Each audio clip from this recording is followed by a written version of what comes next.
மேசத்துல பாத்தீங்க அப்படின்னா 5ஆம் இடத்துல கேது இருக்கு. 5ஆம் இடம் தான் காதலை குறிக்கக்கூடிய ஒரு அமைப்பு. அந்த இடத்துல கேது வர்றதுனால இப்படா இந்த காதல் சக்சஸ் ஆகுமா இல்லையான்னு புலம்பிட்டு இருந்தவங்களுக்கு மம்புட்டியான் பாட்டு என்ட்ரியை கொடுத்து உங்க ஃபிகர் வந்து வேற கூட கல்யாணம் பண்ண போறாங்க.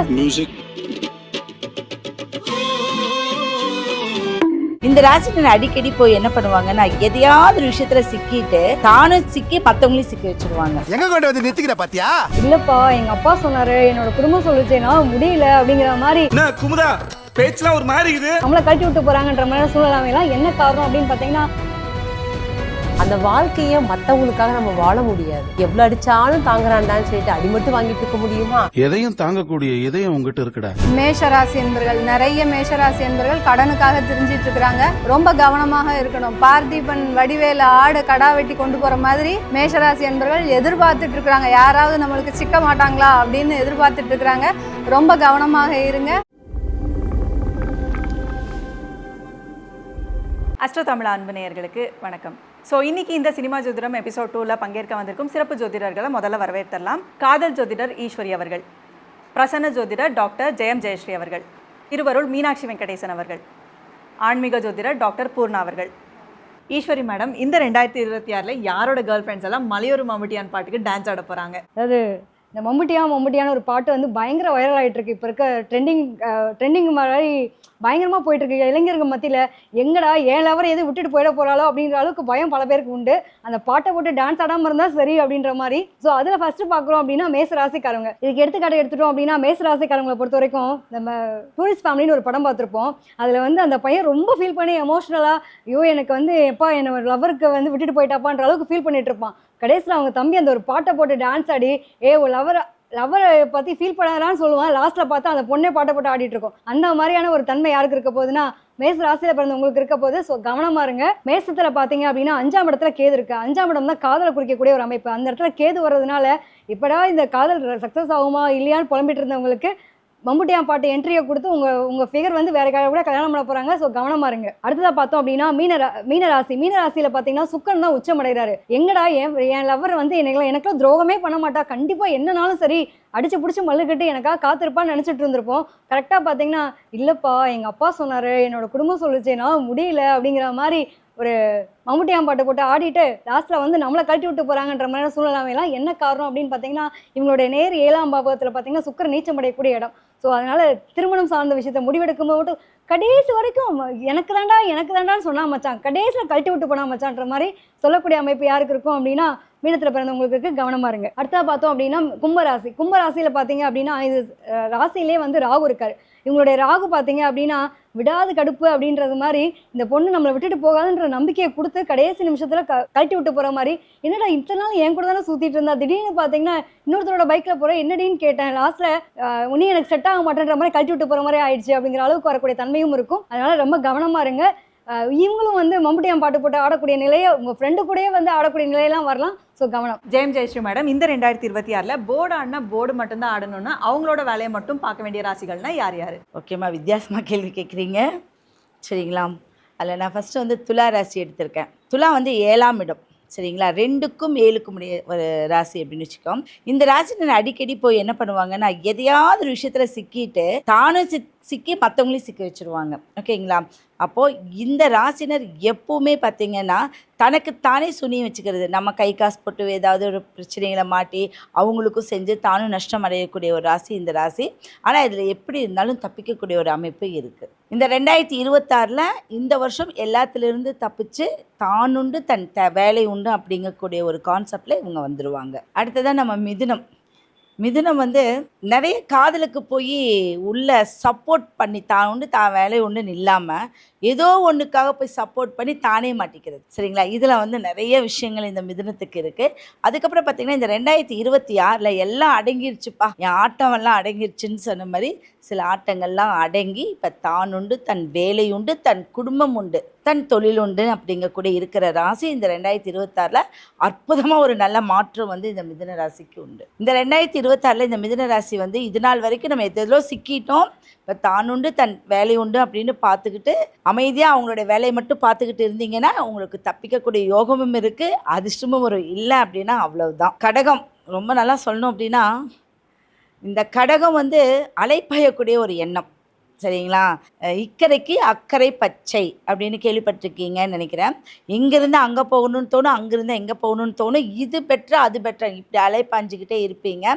இந்த விஷயத்தில் நீங்கள் கொஞ்சம் கவனமாக இருந்தால், நம்ம வேலையை மட்டும் பார்க்கும்போது அடுத்தவன் என்ன பண்ணுறான்னு எட்டி பார்க்குறாங்க பார்த்தீங்களா, அதுவே நம்மளுக்கு பலவீனமாயிடும்.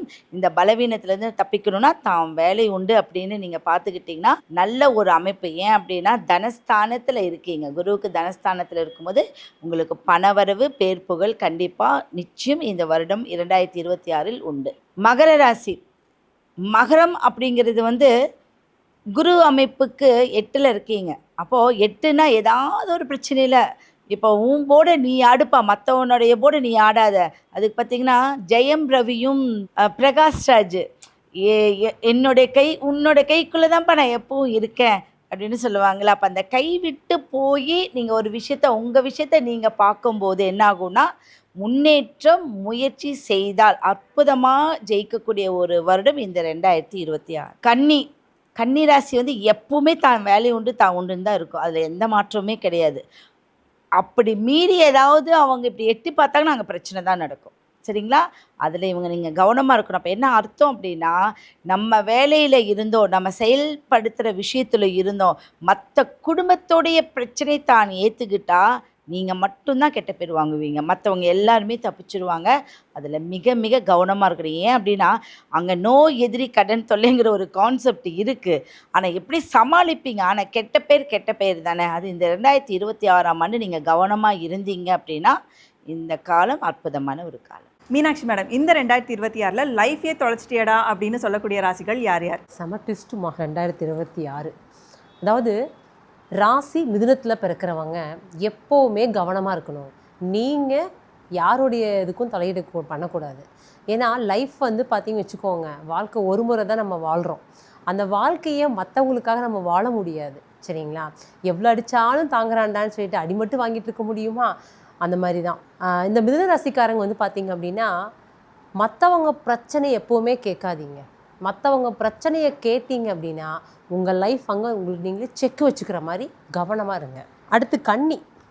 இந்த கன்னி வந்து பார்த்திங்கன்னா 7ஆம் சனி பகவான் நடக்கிறது கண்டக சனி. இவங்க என்ன பண்ணுவாங்க தெரியுங்களா? எல்லாமே தெரிஞ்ச மாதிரி போய் உட்காந்துக்குவாங்க.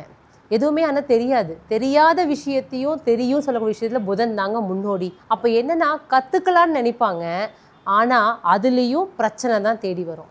அப்போ இவங்க சம்பந்தமே இல்லாத இடத்துல இவங்க மாட்டிக்குவாங்க. இவங்க சொல்லாத இடத்துல பேசாத இடத்துல மாட்டக்கூடிய அமைப்பு சனி பகவானுடைய அமைப்பில் ராசியை பார்த்துட்டு வேற உட்காந்துட்ருக்காரு. 12ஆம் வீட்டில் கேது இருக்குங்க. தேவையில்லாத அவப்பெயர்கள் வரும். அதனால் எப்போவுமே எந்த நேரத்தில் 2026 நீங்கள் அலர்ட்டாக இருக்கணும். அப்போ தான் லைஃப்பை ஸ்மூத்தாக நீங்கள் கொண்டு போக முடியும். அடுத்து எடுத்திங்கன்னா விருச்சகம். ஒரு பிரச்சனை முடியறதுக்குள்ளார அடுத்த பிரச்சனை யாருக்கு வருதுன்னா அந்த விருச்சகம் தாங்க. தேலோட குணம் கொட்டுறது தான். ஆனால் தேல் சும்மா கொட்டுமா? யாராவது சீண்டுனா தானே கொட்டும். அப்போ இவங்களை பொறுத்தளவுக்கு 8ஆம் இடத்துல வந்து பிறந்துட்டீங்க. சரிங்களா? ஒரு அடி விழுகிறதுக்குள்ளார அடுத்த அடி விழும். அப்போ உங்கள் குரு பகவான் வந்து எடுத்துக்கோங்க, யோகாதிபதி தான். இன்றைக்கி 8ல் இருக்கார், மிடில் தான் உங்களுக்கு பயிற்சி ஆகிறார். 4ஆம் வீட்டில் ராகு இருக்குங்க. கெட்ட பெயர் அவப்பெயர் வரத்துக்கும் வாய்ப்புகள் அதிகம் இருக்குது. நல்ல பெயரை வாங்க ஆசைப்படுவீங்க, ஆனால் அந்த பெயரை காப்பாற்றிக்கிறது தான் ரொம்ப கஷ்டப்படணும். அதனால் இது வரைக்கும் நீங்கள் போராடின வாழ்க்கை சரியாக இருக்கணும் அப்படின்னா யாருடைய தலையிடாதீங்க, பிரச்சனையிலையும் யார் பிரச்சனையும் கேட்காதீங்க. முக்கியமாக ஒரு ஆக்சிடெண்ட் ஆகிட்டா கூட ஆம்புலன்ஸுக்கு ஃபோன் பண்ணுங்கள். அந்த ஆம்புலன்ஸில் உள்ளே உட்காந்து அந்த பேஷண்ட்டை கூட்டிகிட்டு போகாதீங்க. அதில் கண்டிப்பாக லாக் ஆகிறதுக்கு வாய்ப்பு இருக்குது. இந்த விருச்சகத்துக்கு கவனமாக இருங்க. ஸோ அடுத்து மீனம். சுற்றி யார் வந்து பேசினாலும் இந்த மீனத்தை பேசணும்னு பார்க்குறீங்களா? மீனம் வந்து பார்த்தீங்கன்னா ஜென்ம சனிமன் உட்காந்துட்ருக்காருங்க. 12ஆம் வீட்டில் ராகு. எப்போவுமே நீங்கள் உங்களை பற்றி கவலைப்படுறதை விட மற்றவங்க என்ன பண்ணுறாங்கன்னு பார்க்குறதெல்லாம் அதிக ஆசை இருக்கும். அதுதான் பேர ஆபத்தும் கூட. எப்போவுமே உங்கள் வாழ்க்கையை நீங்கள் வாழணும் அப்படின்னா மற்றவங்கள பற்றி நீங்கள் யோசிக்கக்கூடாது. ஏன்னா உங்கள் வாழ்க்கையில் இன்றைக்கி சனி பகவான் உள்ளே உட்காந்து விளையாண்டுருக்காரு. அப்போ இது வரைக்கும் நீங்கள் கடந்து வந்த பாதையை சரியாக கொண்டு போகணும்னா நீங்கள் செய்யக்கூடிய விஷயத்தை சரியாக செய்யணும். அப்போ நீங்கள் உண்டு, உங்கள் வேலை உண்டு. அதே விஷயத்தில் எந்த தலையீடு செய்யாமல் உங்கள் வாழ்க்கையை நீங்கள் வாழணும் அப்படின்னா சரியான வழிகாட்டுதல் கண்டிப்பாக அவசியம் வேணும். நீங்களும் எச்சரிக்கையாக இருக்கணும், கவனம். பூர்ணா மேடம், இந்த 2026 யாருக்கு கடனை கொடுக்கக்கூடாது? 2026 டிஃப்ரெண்ட்டான கேள்வி. யார் யாருக்கெல்லாம் நீங்கள் கடன் கொடுக்கக்கூடாது அப்படின்னு நம்ம முதல்ல பார்க்கும்போது, மேஷராசி என்பர்கள், நிறைய மேஷராசி என்பர்கள் கடனுக்காக திரிஞ்சிட்டு இருக்கிறாங்க.